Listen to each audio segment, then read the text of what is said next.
Hello everyone, I'm Justin Croft from Syntec Instrumentation, who is bringing you this webinar, and today I'm going to speak about advancing the frontiers of cancer research through colony formation assay counting, with the focus being on manual versus automated counting methods. In this talk, I will give a general overview of spheroid and colony counting assays, then speak about manual counting methods and some of the inherent issues with counting colonies this way. I will then compare manual counting methods with automated counting procedures, following this up with a quick demo of some actual colony counting software. So with that, let's begin. Well, as we all likely have an idea about what clonogenic assays are all about, I'm going to try and keep this section short and to the point. Recent years have seen an explosion of new discoveries in relation to the diverse molecular and biological changes underlying cancer development and progression. These insights are changing our understanding of how the complex pathways that regulate cancer cell biology and the mechanisms that restrain tumorigenesis. Researchers today are translating these findings into novel approaches towards cancer diagnosis, prognosis, and therapies. However, these developments are generating some fundamental operational challenges for cancer research labs. The expanding number of treatment drug, therapy options, and trial candidates means colony formation assays are mounting in scale and complexity as researchers attempt to evaluate an increasing number of variables. The colony forming unit, or colony forming cell assay, has become universally recognized as the gold standard method for measuring the effects of things like radiation, chemotherapeutic drugs, and other agents on cell viability. Now, as you likely all know, there are two types of colony formation assays available to researchers. There are 2D, adherent colony assays, where colonies grow in a monolayer on a plate, and 3D, known as non-adherent colony assays, where the colonies grow in soft agar in three-dimensional space. Both assays have been widely used, but the preference today of researchers seems to be leading towards the 3D version of this assay. The general reason for this is, compared to cells growing in 2D monolayers, the 3D growth conditions much more accurately reflect the natural environment of cancer cells in vivo, and therefore offer a much better representation of what may be seen in future animal studies. However, 3D assays are often slower, more labor-intensive, more imprecise, and more inconsistent because of these subjective definitions of colonies. So probably the most labor-intensive part of either a 2D or 3D assay is the actual counting of these colonies across hundreds or potentially thousands of plates. 2D assays are stained and can be counted relatively quickly by scanning the bottom of plates. Depending on the size of these colonies, a microscope may or may not be used to count the colonies. On the other hand, 3D colony assays are often harder to stain and almost always require an intensive process to count the colonies.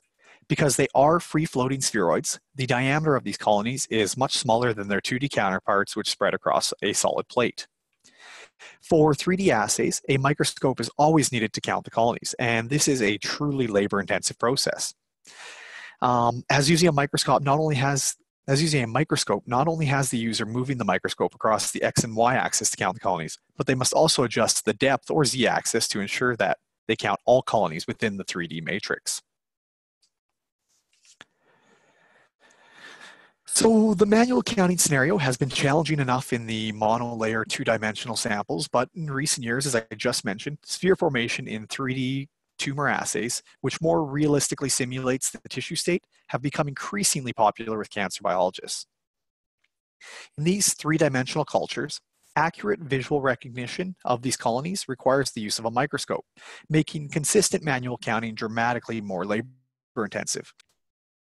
Increasing emphasis on the combinational treatment for cancers, the number of agents under development, as well as the growing requirement for quantitative 3D assays that fully reflect the drug treatment effects means research labs are under constant pressure to undertake even more complex and numerous assays. Manual counting of 2D and 3D assays are inherently error-prone and resource-intensive. For a group to maintain consistency in data acquisition in counting colony-based assays often requires that a single observer count colonies in hundreds or potentially, again, thousands of cultures. Now, this is very resource intensive. The huge time and cost investment of this labor intensive approach are significant.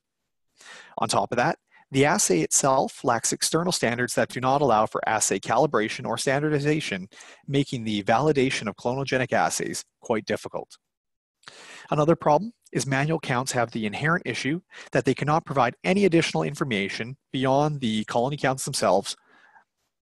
While many doing manual colony counting can attest that they have seen that there are differences in colony size distributions, this has never been practically or reliably measurable.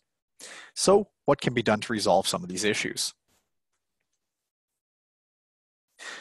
So the way forward, today we have modern automated colony counting and image analysis systems that offer an efficient and cost-effective alternative to manual counting. These systems can deliver a significant reduction in turnaround time of high sample throughput assays.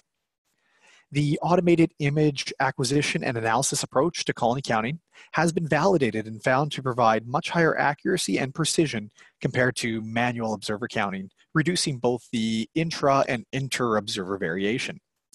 Now, these systems use a high depth of field imaging and combine them with powerful algorithms leading to unsurpassed colony detection performance.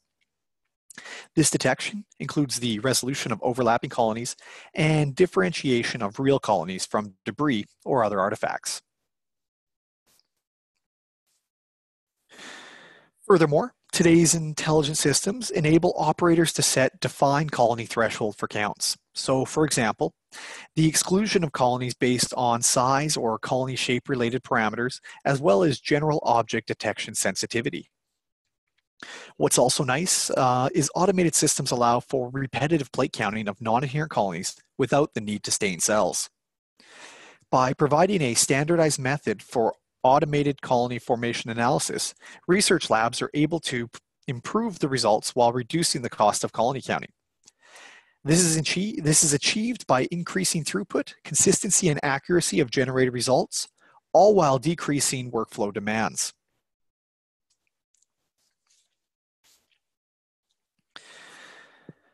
So technological advancements have made it possible to integrate other analysis parameters into today's automated colony counting platforms. And what this does is it gives research labs novel insights and opportunities to capture and report additional qualitative and quantitative data. Researchers processing colony formation assay samples with automated software can now not only generate a total colony count, but can also collect detailed colony size information. So we're talking about things like diameter or nearest neighbor distance. And they can do this in the form of a mean per plate, a histogram distribution, or even on an individual colony basis. Now, the ability to quantitatively measure the effects of anti-cancer therapeutic regimes beyond absolute colony number, but also colony size, makes it possible for research labs to extend the sensitivity of the colony forming assay.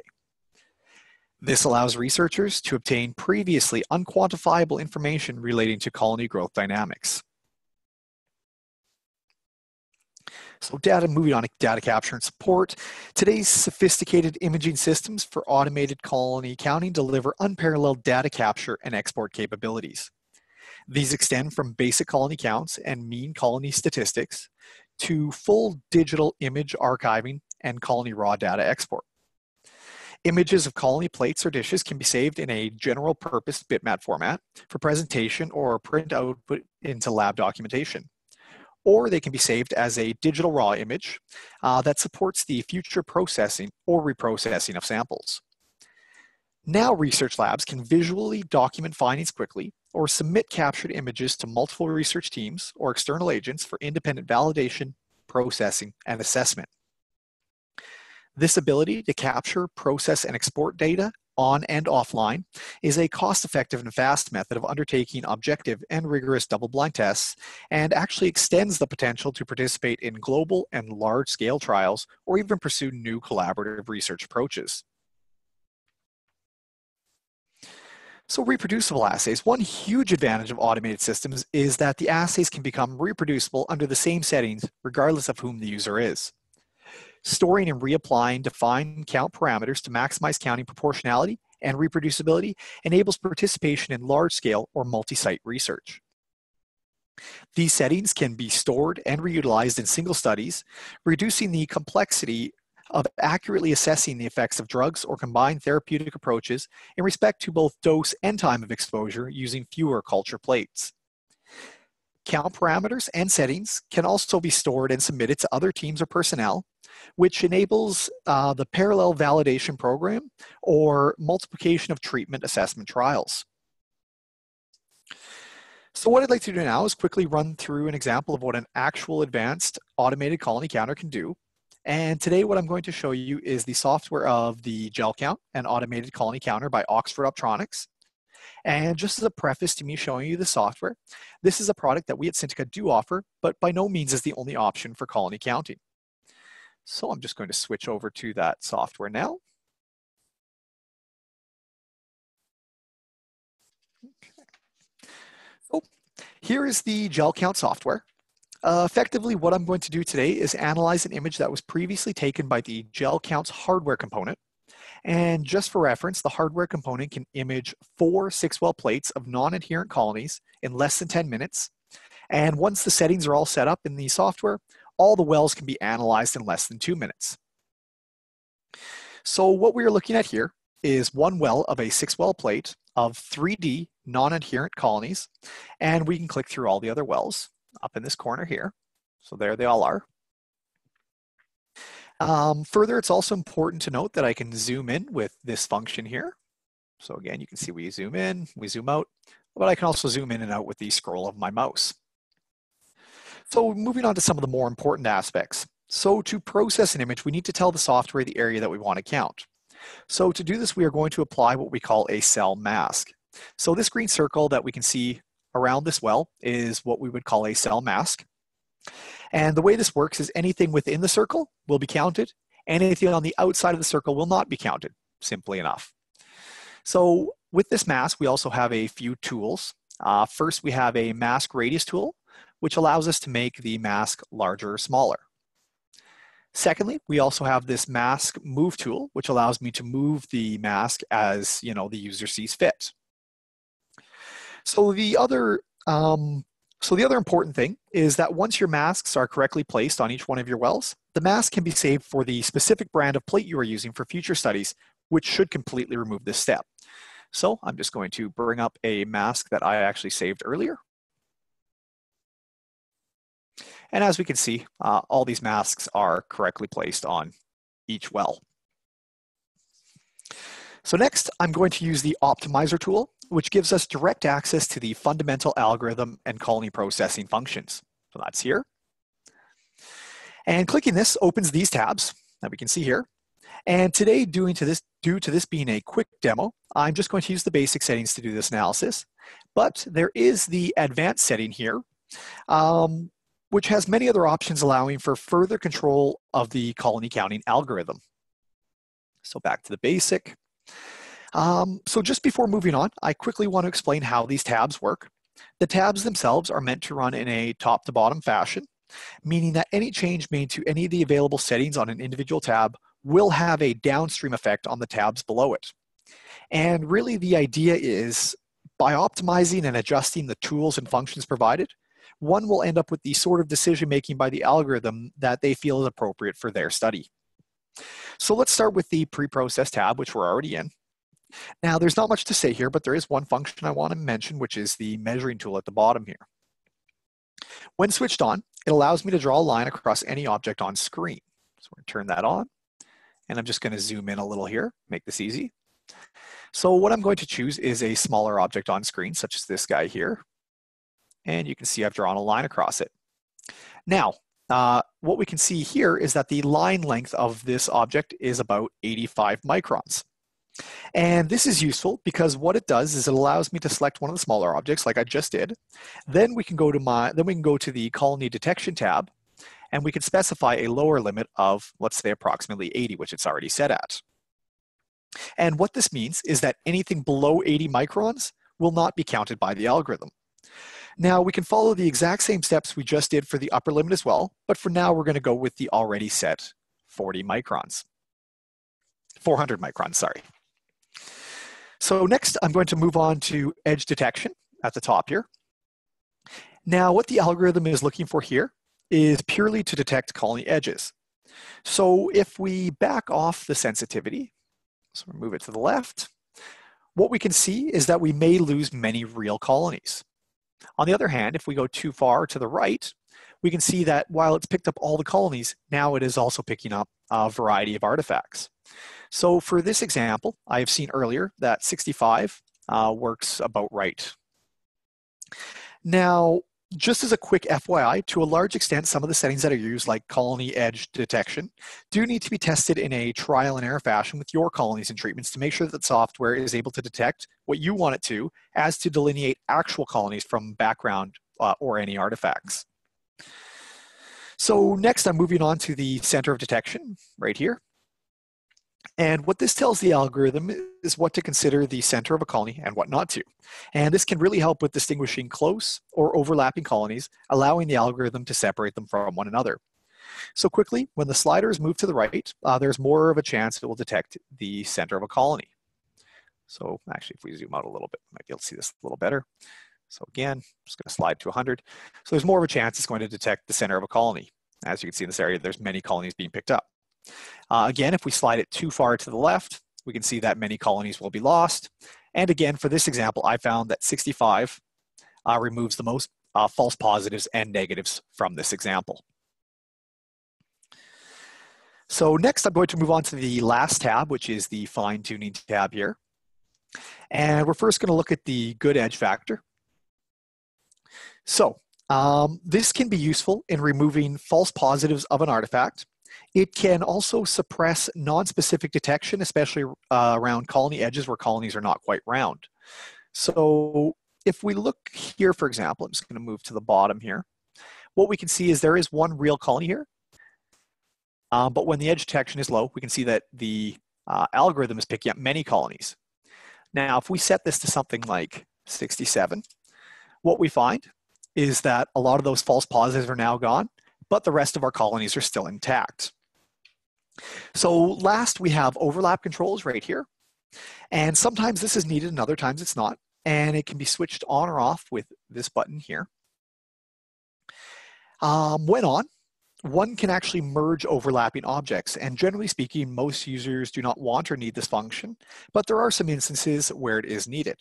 So for example, in cases where large semi-diffuse colonies are stained, the algorithm may pick up many colonies where there's just one, and we could use this function to merge them.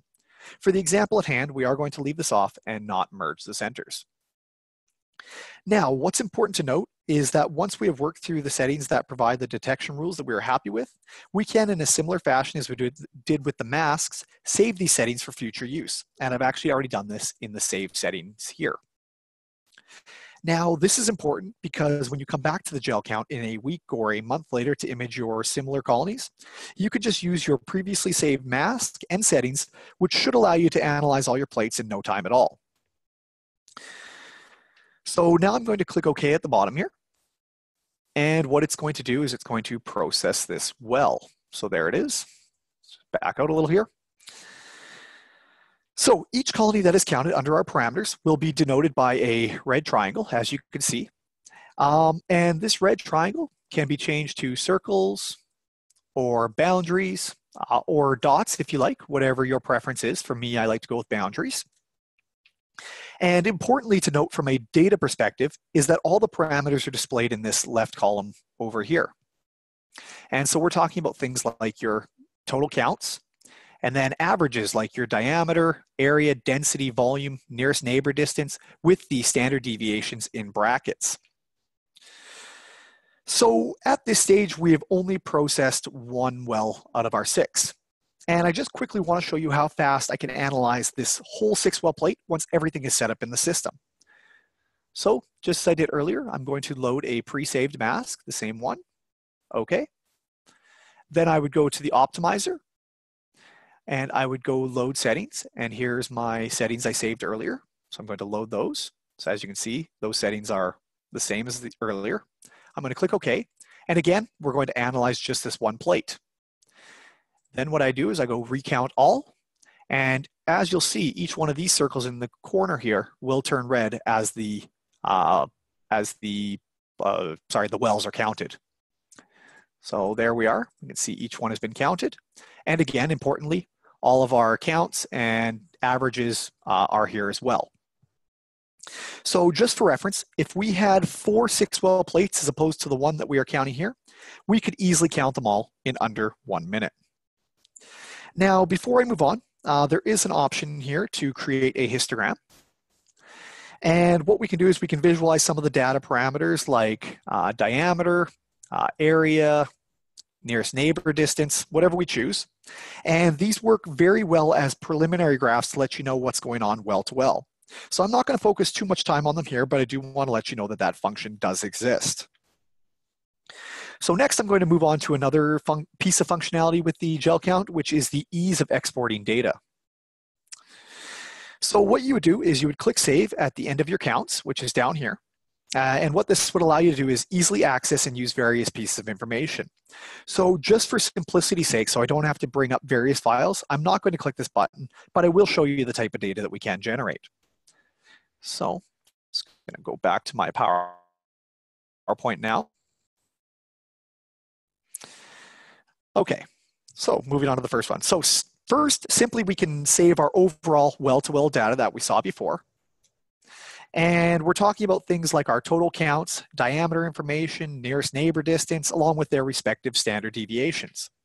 Now, what's also important is information like saved mask and algorithm settings are also provided. So there'll be no guessing weeks or months down the road about which settings you used in a particular experiment and which to use up in your following experiments. Now, what I think is even more important and useful to researchers is you also have access to the full data from each and every county colony in a respective well or dish. So here are well 1 and well 2, for example. And as you can see, on well 1, we had 1497 the count, and each of these lines is going to be one colony of that well. So there would be 1497 lines of data here. Now, what this means as a researcher is you actually have the ability to run multivariable statistics across treatments comparing things like survival, volume of colonies, and nearest neighbor distance, which is something that just isn't possible with the manual counting of colonies. This can make what would normally be a simple colony viability study a much more dynamic experiment by looking at a range of factors and their effects. The last thing I want to show you today is with this type of system, we can also get some very nice images. So here is our unprocessed and processed plate. And this can be very helpful for putting together things like presentations, posters, and publications. It also demonstrates to others in your field that you are appropriately counting your colonies and can act as a nice check and balance to your research. So just to summarize today's talk, I first discussed adherent and non-adherent colony assays, and we looked at the many challenges associated with the manual counting of these assays. We then turned to look at automated counting methods and some of the inherent advantages of counting colonies that this has over the manual counting methods. I further discussed how automated counting can be a timely and cost-effective way to get more informative results. Automated counters also have the advantage of being consistent and reproducible, regardless of whom the user is or where or when they use the platform. Finally, I finished with a demo of the gel count software, just to really show you the power of an automated counting method. So with that, I do want to thank you for watching this webinar. I certainly hope you've learned something. If you have any other questions at all, please do not hesitate to follow up with me. My information is on screen, and you can email me at jcroft@synteca.com. Thank you so much, and have a great day.